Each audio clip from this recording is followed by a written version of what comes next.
finish that is from Tim Ream. What ran through your head as that ball dropped towards you? Turn, swivel, hit it on target, and hit it hard.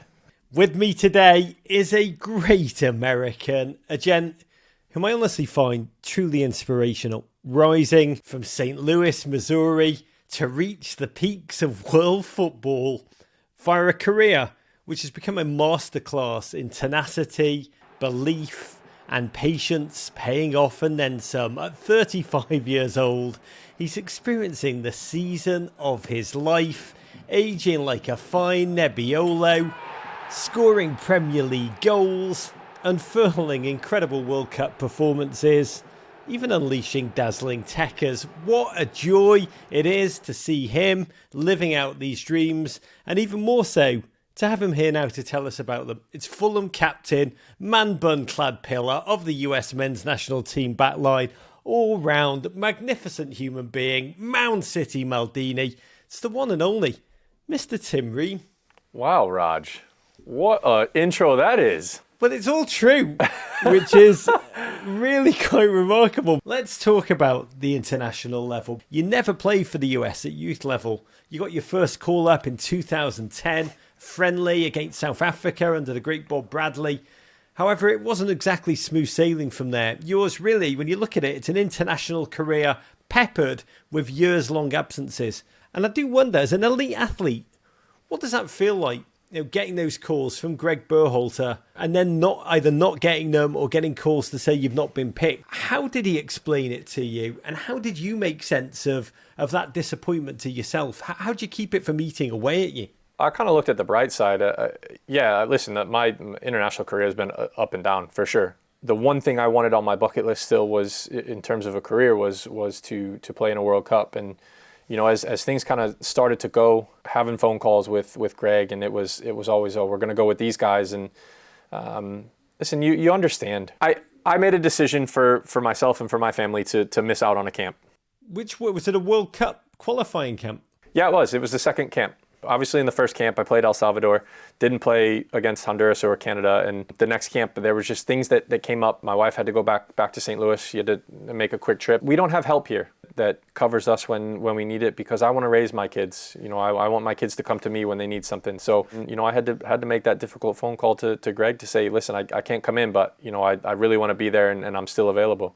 And I understood at the time that somebody could come in and take that shirt. That is the nature of what we do. I understand that better than anybody, which is why I try to play and be available for every single possible game and play as many minutes as I possibly can, because I don't want to give that up. But sometimes you have to make decisions. And the way I looked at it was, okay, I wasn't going in for camps. I'm not happy about it. I don't agree with the decision. I don't think that there's anybody who's playing better than me at that time. But I could at least then turn to my family and say, hey, you know, Dad's staying home. I've got 4 days off. What do you guys want to do? Basically, it had said, you know, if it happens, great. If it doesn't, I don't need a World Cup on my CV, on my resume, to validate what my career has been up to this point. But I do know how big a surprise it was for you to get a call up. We had an informal conversation about you joining us for live Twitches during the World Cup, and you had not played for the US in 14 long months when you got that call saying you are on the World Cup roster. How did you hear about it? Are you told there'll be a call coming, or does Greg Berhalter just pop up on your caller ID? And are you like, what does he want? I was like, you know, okay, I'm pretty sure I'm reading this name right on my caller, you know, on my phone. But like, what could he possibly be telling me at this point? I'd already gotten the phone calls and gotten the disappointments, and I'd made plans to go to Disney with the kids. You know, to see his name pop up, and I was just like, no way. Like, this could not be possible. It took some convincing. I gotta be completely honest. I had to be convinced. You serious? Yeah, I did. Listen, I can be completely honest with it. The way things had kind of gone, I just wasn't in the right place mentally right then and there with that first phone call to say, yeah, I'm there. Because like I wasn't fully confident that they were confident that I could help the team. And so, I told him I had to sleep on it. God, I just admire so much your oral commitment to Twitch with me. I was committed. I was there. Yeah. I was there. It was supposed to be the Iran game, right? I was there. Yes. We're back and forth, and then I was like, well, can't do that now, guys. Sorry. 35 years old, making your debut in that tournament, and you had to balance that wonder of finally being at the World Cup with the responsibility of being a veteran. How did you approach your role with the team? Just arriving, but you were arriving as a MySpace gent in a team full of TikTokers. It was just going in there and making sure guys understood that, anything could possibly happen, and you make the most of the opportunity. Make the most of the days, make the most of the training sessions, but just enjoy it, because I went in thinking, okay, if I'm going to go, I'm going to play. And that's the mentality that I had. And so I was hoping that, I could instill that kind of in the other guys and say, right, of course, only a certain number of guys can play. There's only 11 starters, so many subs you can make. So not everyone is going to be able to play. But if you go in having the mentality of, I'm going to play, right? I'm not going to take this for granted because I don't know when this is going to come again. You put yourself in, and the team kind of becomes more together and becomes more of a team and pushes each other. And I think that was my biggest thing going in there to kind of prove to these guys that, like, it doesn't matter your age. If you have the right mentality, the right mindset, that you guys can do what you want. What moment stands out for you? I'd say, and this is the human side of me, right? After the Iran game, when emotionally, mentally, physically, that game is just, it's got to be up there, right? Everything, all the lead up to then have both teams at the end of it emotionally drained and see their guys kind of on the ground, crying, upset that their World Cup is over. We don't know what they've been going through. We don't know what kind of pressure they're under. We know what kind of pressure we're under. We know what our goals, what we wanted to do, what we wanted to achieve was. But you don't know what goes on behind the scenes. So to see those guys in kind of upset, in tears, and I think almost all of our guys going around and making sure that embracing them, giving them words of encouragement, because they played a hell of a game. That towards the end there, when they were throwing everything forward, it could have gone either way, right? And I think the human side, seeing our guys, like I said, embracing them and giving them words of encouragement was just, that's the one thing on the field that will stick out to me. One of my favourite stories about you that came out during that World Cup was the one about Pep Guardiola coming up to you after a game saying, if you were 24 instead of 34, you'd be playing for me. To which you replied, I'm actually 35, Pep. As attested by Pep, you are in the middle of what has to be considered one of the best seasons of your career at 35 years old. What does that feel like, Tim? And how do you explain it to yourself? I enjoy playing. Like I said, I still love playing. I still love going out to training and learning every single day. And I know that my career is gonna come to an end at some point. So why should I not make the most of it? Why should I say, okay, I'm 35, maybe I should slow down? Well, why? You may as well just keep going and see how far you can take it. If you enjoy it, why give it up? And that's kind of my mindset, and I'm enjoying it. I'm loving it. I enjoy coming to training every day.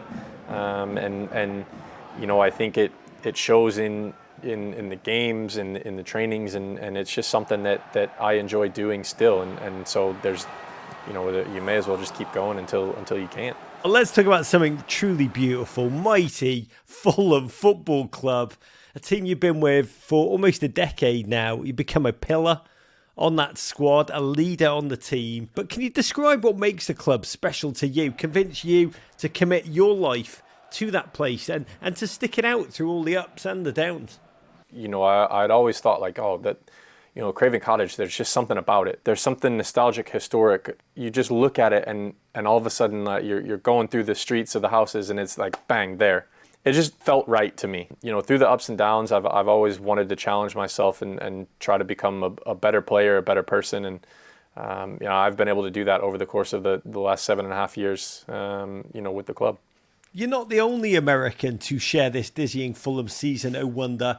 Playing alongside you, possibly the greatest Scouse American in our nation's history, Anthony Robinson. Can you describe the relationship that you two, both great Americans, but you're almost like a cop buddy movie duo, one young and bright-eyed, the other a hard-boiled vet who's seen it all? Yeah, there's that connection that we have, and in that way we can do things and anticipate and do things before others, you know, understand what's going on. And I think it's only gotten stronger and stronger and stronger. And I actually said, you know, if I do make it to the World Cup, you know, I want to play, obviously, but I want to play with Jed next to me, because I know that he brings out the best in me and that I can bring out the best in him.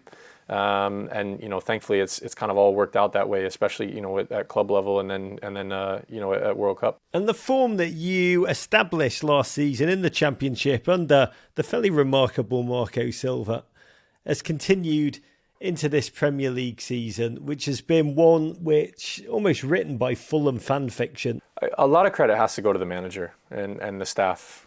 He's brought the best out of pretty much everybody, and it's just been so enjoyable after you know, a couple years that just weren't as enjoyable, weren't as fun, and that is what Marco and the staff have brought back. You know, they've a demand, of course, you know, standards, high standards, but you know, they've brought fun back to the, you know, the squad and the team and everybody who's here.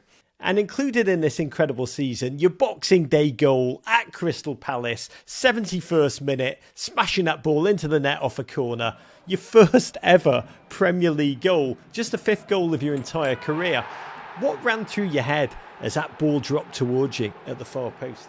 Turn, swivel, hit it on target, and hit it hard.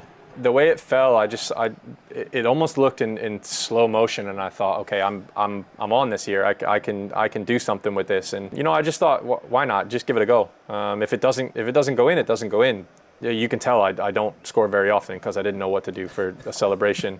And then when it goes to VAR, I thought, oh, thank God I didn't really do anything crazy for a celebration, because you know, that's embarrassing if it then gets called back. So no, it was nice. It all worked out in the end.